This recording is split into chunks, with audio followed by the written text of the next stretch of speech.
Hello again, time travelers. Welcome back to the Adventure Box podcast, the only show where we wander through dusty ruins and shout, "Hey, these people were smarter than us!" Wait a second, really? Yes. Today we will talk about the ancient civilization of the Indus Valley and how they were one of the most advanced civilizations till even recent times. I am your host, Zach Edwards, and today we're walking into one of the oldest, cleanest, and most mysterious civilizations in the ancient world. Now that's a lot to say because you have Egypt, you have Persia, you have Babylon, you have China. All these places, they're nothing compared to what we are talking about today with the Indus Valley Civilization. Now, I gave you a little summary on Tuesday, a little preview of what we will talk about today. So I always give you 3 things, maybe 2, maybe 4, always around 3 things that we will be talking about. So first off, the genius of city planning and places where Mohenjo-Daro and Harappa started. These are cities in this place with genius city planners. Number 2, everyday life, home, trade, farming, and craft work. And after we talk about this mysterious civilization, we will then talk about something also quite interesting, the twilight of the civilization, the later, what's called the Harappa phase, where the drains dried up, the cities shifted, and mysteries multiplied. There's so much to tell you. We are very interested in letting you know. So, as we go, tie up your sandals, grab your water jugs. I have mine because I'm killing my throat with this voice. And remember to flush, because yes, they could. We're heading back to around 2600 BC to one of the most advanced cities in the ancient world ever built, and that the ancient world will ever know. Now, the Indus Valley Civilization. Let's set the stage. The civilization thrived between 2600 to 1900 BC. Again, 4,500 years ago, 600 years ago. In what is now Pakistan and northwest India. Let me show you on a map. I keep grabbing from a mouse, but my mouse is not working at this time. Where is my map? Here it is. So this is India. This is the Indus Valley right here. So you have the mountains of Pakistan who blocked the rivers from being seen from the Persians. So the Persians, for much time, did not cross over. Now, there were plenty of explorers, but these mountains were high and kept you safe. But also, you have this valley that comes down from the Himalayas up here, this area, and bring nutrients for this fertile area. So the Indus Valley thrived during this time.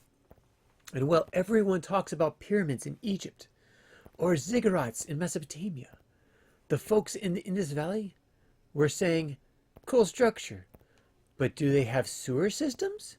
No. Yeah, we do. That's right. The civilization that is the Indus Valley had plumbing. It actually had ancient toilets, pipes that would run waste out away from the city. It was everything that we have today, just in a more simplistic way. We still use, in this day and age, clay pipes to run our sewage away from our homes and our buildings. Well, the Indus Valley were the first 4,000 4,500 years ago, 4,600 years ago. They had what we call city planning. These were villages that grew into cities. And while they grew, they were planned from the ground up. Streets were laid in perfect grid formation. Buildings made of uniform baked bricks, completely the same size every single time. They must have used mass production because they mass produced all of these bricks the same size. They had multi-story homes with floating roofs. What? How did they have the technology to do such a thing? The entire neighborhoods that looked like they came from the 21st century urban design class, but with, again, older buildings. And some of the buildings would probably have matched up with some buildings found in third world countries these days. That's how advanced they were. One of their first actual city planned cities was Mohenjo-Daro. Now, even that city, Mohenjo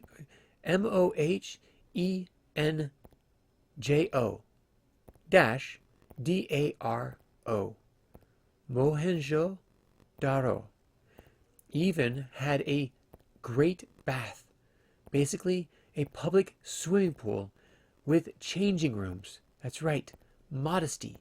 People were bathing in style over 4,000 years ago. Let's talk about the sewage and sanitation. Here's where it gets very wild. Each home had its own toilet. Yeah, toilet. I did say it. You heard it right.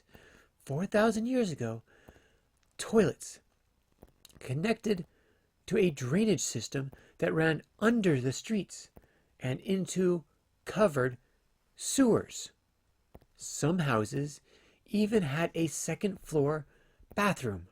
Second floor.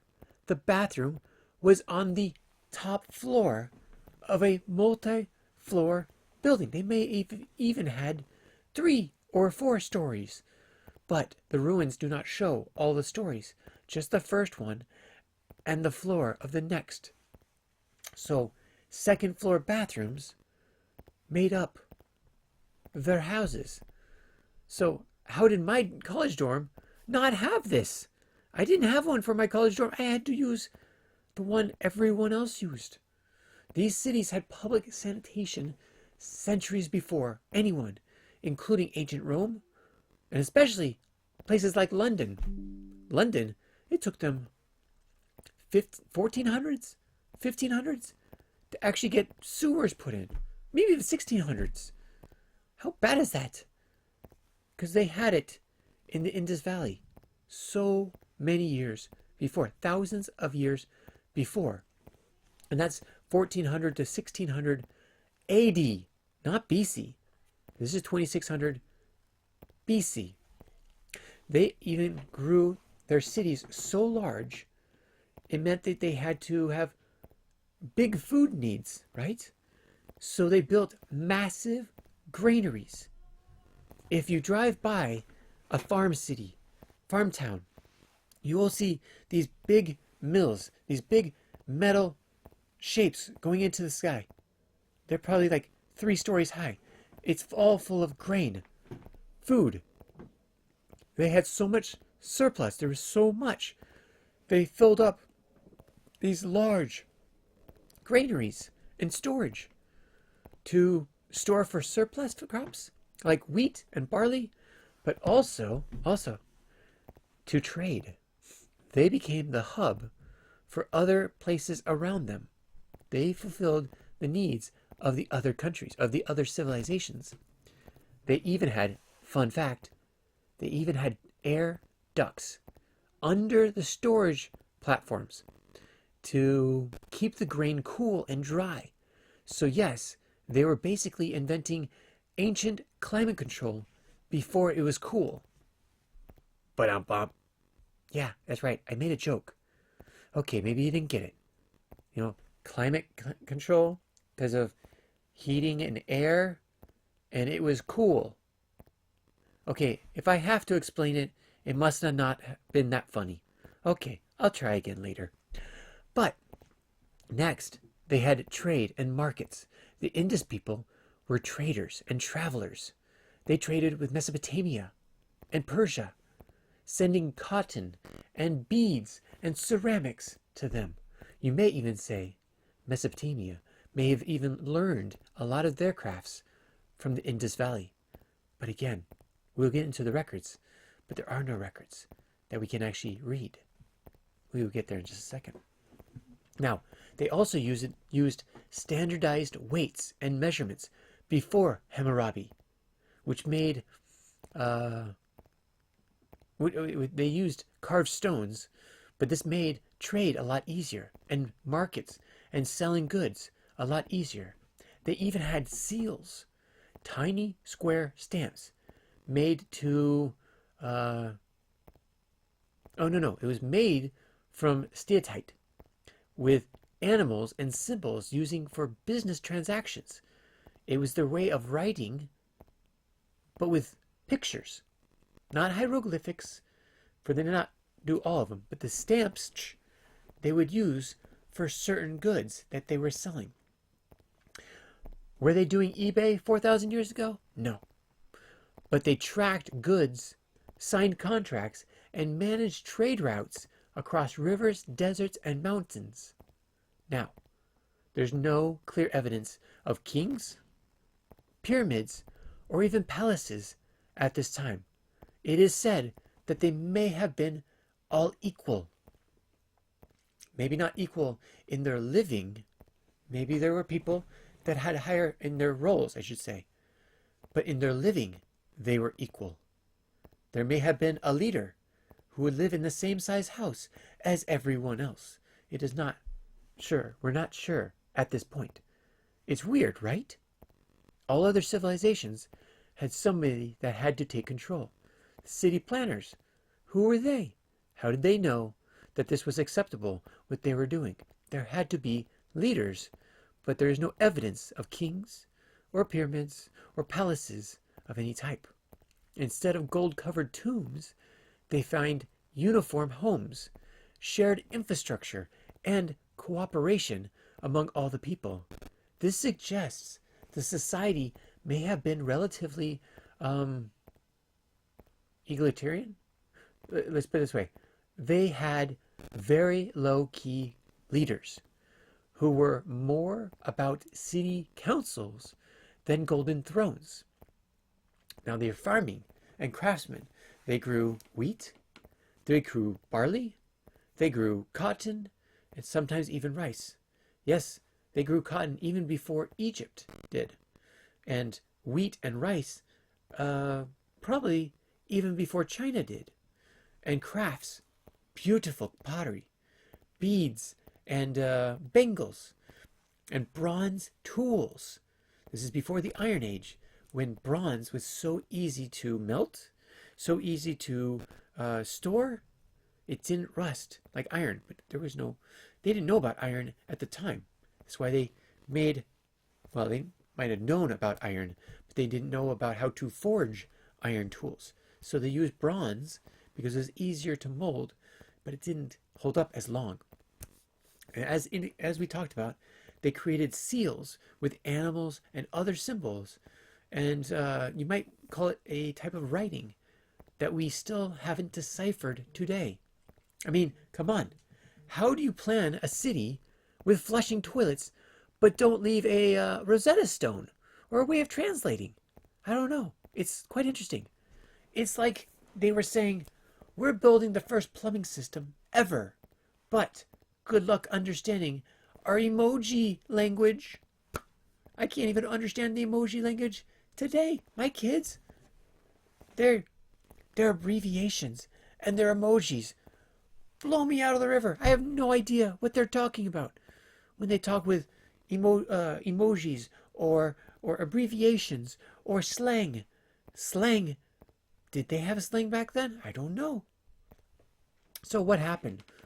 What happened to their cities? Why did these cities fade away? So advanced, and yet they fade away. Here's the thing. It is a complete and utter mystery. We don't know. No one knows. And why? Because we cannot decipher their writing. They could read, they could write, they could trade, and still no one can tell us what it means in their writing. This is where things get very mysterious.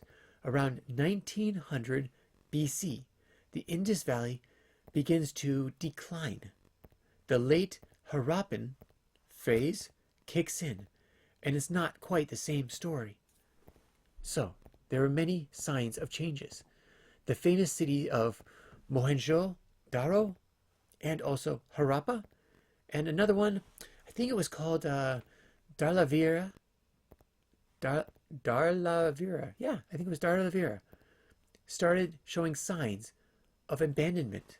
People left the cities, and their toilets. Why would they leave their toilets? And their sewage, and their sanitation, their wheat storage. Maybe it was a big drought. Maybe it was attacking people from other countries. They left behind, they abandoned their cities, they left behind their bricks. They became actually lower quality at the time. So in the later bricks made, they weren't as uniform. They fell apart more easily. Their draining system started to break down. So maybe not as advanced as us, but advanced for their age. Their trades slowed down. Maybe it was because they didn't have anything to trade anymore. Maybe they used up all of their goods. Even their craftwork became less intricate. I know what it is. They started to mass produce in China. Okay, that was a little hit on China. Sorry, did not mean disrespect. But they probably mass produced and were too worried about maybe status. Maybe status became so important to them. I don't know. And no, it wasn't alien invasion or sudden doom. This was more of a slow fade out. They faded away from the cities to start their own cities. I know what it is. Bureaucracy. We learned about that in China. People left the cities in China because the bureaucrats, the people that ran the government, basically pushed them out. Could it be? Who knows? We don't know. Here are some of the theories. I got theories galore here. But first, some would say climate change. Now, interesting enough, you know how we had an ice age? And now it seems like we are having a very dry age. How is that? From ice age to dry age, the earth warmed up. I thought climate change was made from smoke from industries, gas, methane from cows. But actually, it was happening back 3,000 to 4,000 years before us. So it wasn't because of man-made. It was because the earth changes over time. Still climate change. The climate is still changing, but not because of man as much as it's because of the world and the way it shifts. So monsoons may have shifted or become less reliable, causing droughts. Rivers like the Sarasvati might have dried up, cutting off vital water and trade. Remember, Sarasvati is an ancient writing, but it is not. It's not there at right now. It is gone. Mystery. Why did it happen? Earthquakes. Could have been earthquakes. That's number 2 of my theories. I love to have theories. Everyone has theories about something. The second one, earthquakes. The region lies near many fault lines, not just 2, many fault lines. Fault lines are where the land comes together And then at some point it might shift. That shifting creates earthquakes, and you shift your whole city above starts to move. If you've never been in an earthquake, think of being on a bouncy house and someone jumps.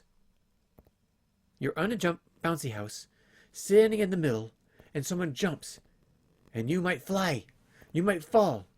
It might not be a big ripple where you fly, but you could be shaken enough to fall. That is what an earthquake feels like. And in this sense, those shifting fault lines could have sent a lot of people away from the cities to go find other places that were more secure. And maybe that's because that's what happened to some of their cities when they started to fall apart. Some believe quakes rerouted the rivers or even destroyed the irrigation systems that were under the city. Oh, wait a second. Earth moves, clay pipes break, shift, break. And then all of a sudden, you can't use your city. You would have to dig up the entire ground to put new pipelines in. And because they were advanced, but not as advanced, it might have been too hard for them to do. Third theory, over-farming and salinization. Salinization? What in the world is that? Well, farmers may have exhausted the soil, and salinization couldn't build up in the fields. Now, salinity is basically the nutrients that's in there to allow plants to grow. If they plant and plant and plant, then there is no more nutrients in the ground, and it dries out, becomes more desert-like, becomes more clay. All that organic material begins to cling together to create other substances that is not good for farming. So that's another thing. So maybe it became an ancient dust bowl. Now remember, it does have a river running through it. This river right here runs through the Indus Valley and may have given them crops, but only if there's water coming down from the Himalayas. So, another thing to think about. 4. Trade collapsed. As Mesopotamia declined, international trade dried up, which affected the cities that they were dependent on to run and fund their cities. People didn't have the money to pay for their homes. They would have moved out and started their families in smaller villages. The last one, which is very, very important, migration and cultural change. People may have simply just moved east towards the Ganges River, setting up the stage for the Vedic age. This is why it might have been that the Vedic age, came to be. People moved further into India to get away and started up a new era of its time. Also, new cultures, new languages, practices blended, and remnants of the Harappan life disappeared. So the late Harappan culture was made up of settlements becoming smaller and more rural, so outside of the cities. Pottery styles changed. There's a big difference between the Indus Valley and the Harappan period. Then also, their writing disappeared. So either literacy dropped, which you can see that in our schools today. People don't know how to read and write at their grade level, or they just gave it up and gave up trying. Could be that only certain people could write and write, and those people, once they left the cities, no longer had people to share it with. And why pass on what does not help you to survive? The writing is not necessary to survive. It is something that is there to thrive, which is why you and I have to read and write well in order to thrive in the future. There are no signs of mass wars or catastrophes.